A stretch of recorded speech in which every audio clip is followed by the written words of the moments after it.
Coucou, bonjour la communauté des explorers, des cœurs royaux, bienvenue dans ce partage, dans cette vidéo où je vous retrouve pour la suite de la vidéo que j'ai commencée pour les énergies de cette nouvelle lune en Verseau. Bienvenue à tous et à toutes, merci de votre passage sur cette vidéo et de votre patience, j'entends passage. Je pense qu'on démarre tout de suite la vidéo, j'entends qu'on est en train de passer. On est dans des énergies de passage.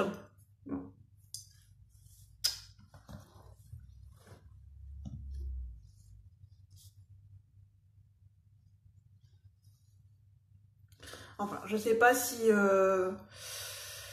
parce que ça correspond à d'autres énergies que j'ai entendues, enfin qui ne viennent pas de moi, qui ne viennent pas comment dire, de ma propre canalisation, donc ça, je pense que c'est pour moi personnellement. Enfin, on va rentrer dans le vif du sujet. J'essaye de me recanaliser. Parce que comme vous le savez, je suis empathe et hypersensible. Et je préfère faire une petite parenthèse, au moins vous le saurez. J'essaye d'apprendre aussi à canaliser, à rester bien dans mes propres énergies, à transmettre des messages clairs et justes. Je suis en apprentissage, sachez-le, parce que quand on est hypersensible en pâte, on capte nos énergies, nos émotions et on capte celles des autres. Et quelquefois on peut s'y perdre. Donc je manque, je suis en travail d'ancrage en ce moment et depuis quelque temps. Alors, et c'est pas pour rien que j'ai l'énergie de la Terre. Je vais vous montrer les cartes que j'ai tirées avec le The Book of Shadow Tarot. 6 cartes que j'ai tirées. Une rangée de 3 en haut, une rangée de 3 en bas. Donc je vais vous les montrer dans l'ordre. Alors, pour que vous voyez bien les cartes, on a le 3 de terre. Donc là, on a l'énergie terrestre, des énergies d'ancrage et des énergies d'abondance et de collaboration pour moi. Parce que on a, me semble-t-il, si je ne me trompe pas, bon, je vais citer les deux parce que je ne le reconnais pas. On a soit une abeille ou soit une guêpe. Ne m'en veuillez pas, hein, pour ceux qui sont spécialistes des guêpes ou des abeilles. Là, j'avoue, je n'arrive pas à savoir, à être sûre, pardon. On a donc l'énergie de l'abeille et de la guêpe. On a le fait de butiner les fleurs. Donc, il y a le fait de récolter, il y a le fait de... le fruit, le nectar, récolter le fruit, le nectar de quelque chose. On a la sève, j'entends comme... non, en fait, ce que je perçois, c'est le nectar, ce qui est nourricier, ce qui nous nourrit, ce qui nourrit une énergie, ce qui nourrit une situation, ce qui nourrit quelque chose. Le nectar, c'est ce qui est nourricier et nourriciant. Par exemple, ce qui nourrit l'arbre, la sève de l'arbre qui est nourricière, et qu'on peut en faire autre chose, et le nectar des fruits, le nectar des fleurs, par la pollinisation, par le fait que les abeilles, enfin les insectes viennent polliniser. On a des énergies d'abondance, de collaboration, de travail d'équipe. Les énergies de l'abeille, c'est du travail d'équipe. Bon, je vais vous montrer les autres cartes quand même, parce qu'à chaque fois je m'y perds. Cette carte-là, je vous l'ai déjà montrée. Elle était à l'envers. Mais à l'endroit, c'est pareil. C'est l'énergie de la justice avec la déesse Mat, de la tradition de la culture égyptienne, avec la balance, l'équilibre. On a les ailes, on a la pyramide, donc on a bien la notion de l'Égypte, la notion d'élévation, la notion pyramidale. Et ce que j'entends, ça fait penser, je vais vous le dire après. Je vais vous montrer les cartes parce que sinon je ne vais pas m'en sortir. Parce qu'en fait, j'ai les messages à chaque fois que je vous montre une carte, les messages me viennent au fur et à mesure. Et moi, j'aimerais bien vous faire un message global, mais je vais essayer de ne pas contrôler parce que c'est pas moi qui décide comment je transmets les messages. Hein. C'est jamais comme ça. Quand on est un canal, on se laisse guider et on n'est pas censé être dans le contrôle avec le mental. Donc, parenthèse. Terminé. Cette carte-là qui est à l'envers, le 4 d'air. Cette carte, je vous l'ai montrée, le monde, une arcane majeure, à l'endroit. Une autre arcane, on a 3 arcanes majeures, hein, donc ce sont des énergies importantes. Hein. Et on a l'énergie d'une déesse, la déesse Mat, et 3 arcanes majeures.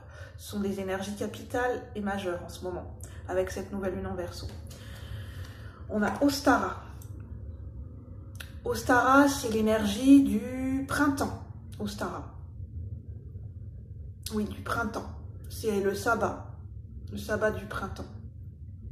J'irai vérifier après, mais il me semble que c'est ça. Donc, le chiffre 14 dans un tarot traditionnel, c'est l'énergie de la tempérance, qui peut parler de communication, de patience, de guérison, d'équilibre, équilibrer les fluides. C'est l'énergie de la tempérance. Et on a l'énergie de transvider, en fait. Je vous parlais de fluide, de fluidifier les choses, de transvider, de vase communicante. Il y a des énergies de vase communicante en ce moment. C'est pour ça que je parlais différents plans de conscience. Et on a l'énergie de la roue de fortune, qui est la roue du destin, appelée aussi la roue du karma, la roue de la chance aussi, qui parle de changement, de destin, de chance, et qui peut parler aussi de roue karmique.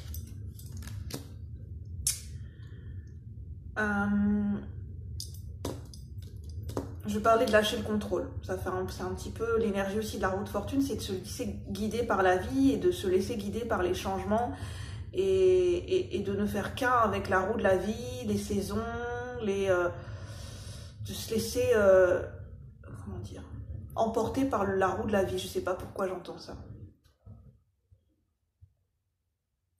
En fait, ce qui me venait avec l'histoire du nectar, et pour moi, ces deux cartes sont reliées, je vais vous expliquer. Les deux premières cartes sont liées entre elles. Pourquoi? Parce qu'en fait, ce que je ressens, c'est qu'on parle de nectar, de sève nourricière, et on parle en même temps, pour moi, ça me fait référence à la pyramide de Maslow. La pyramide de Maslow, pour ceux qui connaissent, n'hésitez pas à aller voir sur Internet, c'est M-A-S-L-O-W. Ce sont la pyramide des besoins fondamentaux de l'être humain. Le besoin, je ne les connais plus dans l'ordre, hein, les besoins physiques, les besoins de sécurité, c'est tous les besoins primordiaux, besoin d'appartenance, besoin d'accomplissement, de s'accomplir soi-même, besoin de faire partie d'un groupe, besoin lié à l'estime de soi. Je connais plus l'ordre, hein. N'hésitez pas à aller voir la pyramide de Maslow au niveau de la psychologie. Mais ça nous parle de besoins, d'être à l'écoute et d'identifier ces besoins primordiaux et ces besoins vitaux dans différentes sphères, dans notre sphère, notre sécurité, qu'elle soit matérielle, financière, notre sécurité affective, besoin d'appartenance, besoin relationnel, besoin personnel vis-à-vis de soi-même, de son propre rythme et de ses propres rythmes, besoins personnels. Et que ça peut toujours évoluer et changer. C'est toujours en élévation. Pour atteindre un point culminant, il y a besoin, avec le soleil, de faire de la clarté par rapport à nos besoins. Et de quoi on se nourrit. Quel est le nectar? Qu'est-ce qui est nourrissant pour nous? Qu'est-ce qui va nous nourrir en profondeur et sur les différents plans de notre être? C'est ça que je voulais vous dire.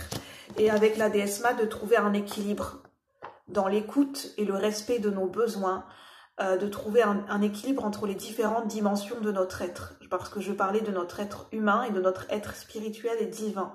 De trouver le juste milieu, l'équilibre, pour que ces énergies puissent cohabiter et être de manière fluide entre elles. Et c'est pour ça que je vous parlais, en fait les messages me viennent, je vous parlais d'équilibrer les fluides. C'est d'équilibrer les différents plans de notre être, les différentes dimensions de notre être, mais aussi d'équilibrer nos émotions. Les fluides, ça fait appel aussi à l'énergie de l'eau, à l'énergie de nos émotions, à tous les liquides. Équilibrer tous les liquides dans notre corps. Il y a l'eau, liée à nos émotions, il y a le sang. Le sang est considéré comme un liquide, comme un fluide, qui est important pour notre énergie vitale. On a besoin de sang, un être humain est composé de sang, c'est ce qui fait circuler les différentes cellules du corps, le sang est vital et primordial, c'est ce qui permet, je ne sais pas pourquoi on m'appelle sur des notions anatomiques et biologiques, mais ça pourra parler à certains et certaines, donc je le dis. Le sang est très important parce que c'est le conducteur. Les différentes cellules du corps circulent dans le sang et dans ces différentes cellules, elles apportent les nutriments et l'oxygène dont les organes et les différentes cellules du corps ont besoin pour fonctionner de manière optimale. Le sang Le sang, c'est l'énergie vitale. Le sang, c'est la couleur rouge, c'est le chakra racine, c'est l'ancrage. Ça fait appel à faire attention à ses besoins alimentaires, à ses besoins vitaux, besoin de dormir, besoin de s'oxygéner, besoin de bien respirer en conscience. C'est vraiment important, il y a un focus là-dessus. Mais c'est pas que ça, hein, c'est aussi équilibrer les différents plans, les différentes dimensions de notre être. Notre être émotionnel, notre être spirituel, notre mental, c'est vraiment l'équilibre de toutes les dimensions de notre être et toutes les dimensions qui cohabitent et qui est en connexion avec toutes les dimensions des énergies universelles et des énergies terrestres du monde extérieur. Il y a un équilibre à trouver entre les différentes dimensions de notre être et les dimensions au niveau des énergies universelles et du monde extérieur. De ce qui va rentrer, et c'est pour ça qu'on me parlait de protection, de bien apprendre à équilibrer ces énergies, à se protéger par rapport à des énergies extérieures qui peuvent rentrer en cohésion, qui peuvent rentrer dans notre champ énergétique, qui sont proches, qui peuvent rentrer en contact avec notre champ énergétique. Et c'est important de protéger ses énergies, son champ énergétique et son aura en ce moment. Par rapport à ce qui peut, comme énergie extérieure, que ce soit des énergies visibles du plan terrestre ou des énergies invisibles de l'au-delà, des entités de l'au-delà, qui peuvent rentrer dans notre champ énergétique et vibratoire. Et c'est pour ça que c'est important de bien se connaître, de bien connaître ses besoins, de bien équilibrer ses besoins, de bien prendre soin